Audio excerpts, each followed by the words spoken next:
안녕하십니까. 오늘은 2025년 9월 26일 금요일입니다. 네, 오늘도 난세의 영웅 흑인령을 아십니까? 165쪽부터 읽어보겠습니다. 정치 혁명이 필요하다. 우리나라 국회의원은 특권, 특혜가 많다. 다른 나라 국회의원들과 비교해보면 확연히 느낄 수 있다. 국회의원들이 스스로는 국가와 국민을 위해 일하는 국민의 심부름꾼을 자처하지만 온갖 특권 특혜를 누리고 있는 것은 사실이다. 전용 사무실을 쓸 수 있고 전용 고급 승용차가 지급되며 거기에 따르는 사무실 운영비나 차량 유지비는 모두 국고에서 나간다. 국회의원 1인당 쓸 수 있는 보좌진이 운전기사 포함 9명까지도 가능하며 보좌진의 급여도 국고 지원이다. 국회의원 자신이 받는 한 해 세비는 각종 수당을 포함하여 2020년 기준 1억 5천만 원이 넘는 것으로 확인되고 있다. 급여는 회의에 출석하지 않는 등 일을 하지 않아도 그대로 다 나온다고 한다. 국회의원이 국회에서 한 발언에 대해서는 그 어떤 발언이라도 면책 특권을 가지며 범죄를 저질러도 회기 중에는 국회의 동의가 없으면 체포되지 않는 불체포 특권도 있다. 그리고 철도와 항공 요금은 모두 무료이며 특등석을 이용할 수 있다. 게다가 대통령도 받을 수 없는 정치 후원금까지 받을 수 있다. 그러나 선진국이라는 덴마크나 스웨덴의 국회의원을 보면 우리나라 국회의원과는 전혀 다른 소박한 모습이다. 스웨덴 의원들은 의전 차량이나 개인 비서가 없다. 심지어 의원들을 위한 공간 주차도 따로 없다. 주차 공간은 오히려 국회 직원들과 장애인들을 위한 공간으로 배정되어 있다. 국가 1인당 GDP 대비 국회의원 보수 수준은 우리나라는 세계 3위인데 비하여 스웨덴은 24위에 불과하다. 스웨덴은 세비를 주급 형태로 받고 회기 중 결근하면 무노동 무임금 원칙에 따라 세비를 받지 못한다. 덴마크의 경우도 의원들은 거의 봉사에 가깝게 의원직을 수행한다. 덴마크 의원들의 상당수는 자전거로 출퇴근한다. 하루 평균 12시간을 일하며 비서 1명이 2명의 의원을 보좌한다. 무노동, 무임금 원칙이 철저히 적용되어 정해진 회의에 참석하지 않으면 그 시간만큼의 수당을 주지 않고 발언권도 박탈한다. 국회의원 수 축소와 명예직하. 30년 전부터 나는 국회의원을 100명으로 축소하고 월급을 주지 않는 무보수 명예직으로 전환하자고 주장해왔다. 지금도 이러한 생각에는 변함이 없다. 그들의 보좌진 급여에 대한 국고 지원을 중단하고 꼭 필요한 사항 외에는 차량 지원과 각종 특권도 없애야 하는 것은 말할 것도 없다고 본다.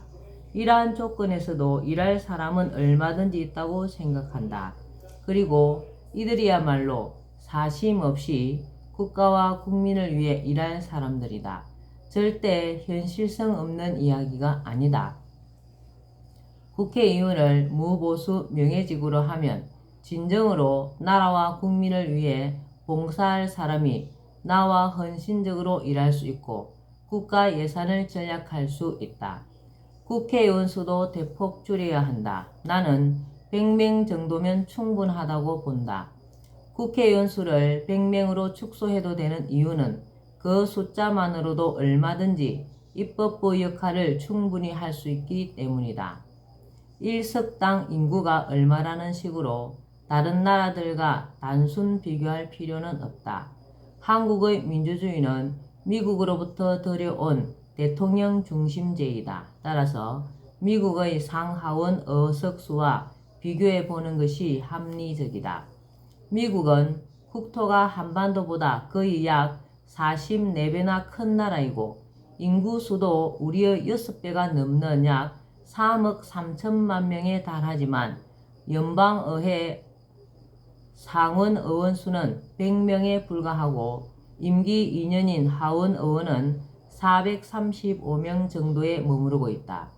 그렇다고 미국 정치가 잘 돌아가지 않는다는 이야기는 아직 없다.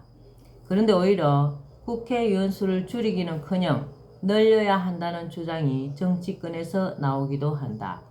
근래에 연동형 비례대표제로 선거제도를 개편하려는 논의가 한창이었을 때 국회의원 정수를 확대하자고 주장하는 사람들이 있었다. 정당 득표율만큼 의석수를 갖도록 하기 위해서는 최소 330석 이상의 의원 정수 확대가 불가피하다는 주장이었다. 물론 국민의 저항을 고려해서 국회의원 특권을 축소하자는 단서를 붙이기는 했다. 그런데 이렇게 주장한 데는 현역 국회의원들이 비례대표 의석수를 늘리는 것 때문에 지역구 의석수를 줄이는 것은 절대 불가하다고 반대하고 나섰기 때문이었던 것으로 알려져 있다. 현역 지역구 의원들이 자신들의 이해관계가 걸린 부분에 대해 전혀 양보하려 들지 않으니까 국회의원 수를 늘리는 방안을 생각한 것이다. 당장 국민적 저항을 면해보고자 국회의원의 특권, 특혜를 줄이는 것을 조건으로 하여 국회의원 의석수를 늘린다고 할 때 축소된 국회의원의 특권이 이후에도 그대로 유지될 것을 믿을 만한 국민이 과연 있을지 의문이다. 지방의회 의원들을 처음에는 무보수 명예직으로 한다고 하고는 지방의회를 설치하고 이후 슬그머니 보수를 받는 유급직으로 바꾸어버린 것처럼 축소시킨 국회의원 특권과 특혜에 대해서도 그렇게 되지 않으리라는 보장이 없다. 더구나 국회의원의 특권 특혜는 국회의원들이 스스로 정한다.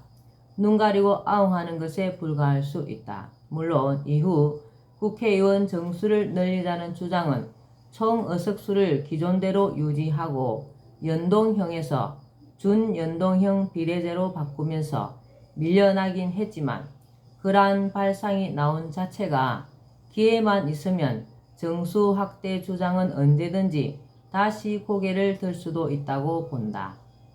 거대 양당의 역사적 편법, 말을 시작한 김에 연동형 비례대표제와 관련하여 거대 정당들이 저지른 커다란 잘못에 대해 한마디 하고 넘어가야겠다.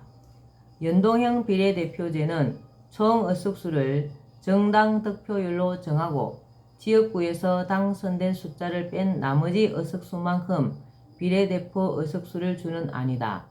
이러한 연동형 비례대표제에 대한 논의는 군소정당 비례대표 후보들도 당선될 확률을 높여주려는 대승적인 제도로 모처럼 좋은 취지에서 시작된 일이었다.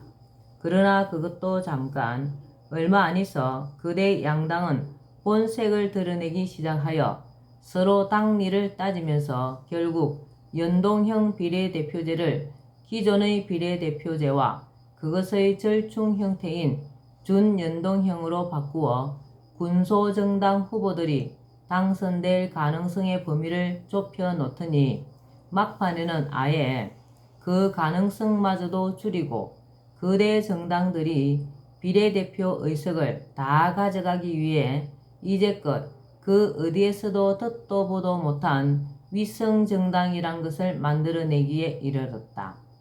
총선 결과는 그들의 의도대로 되었고 군소정당들은 결과에 허탈해하며 그들의 편법에 분노하였으나 어쩔 도리가 없었다.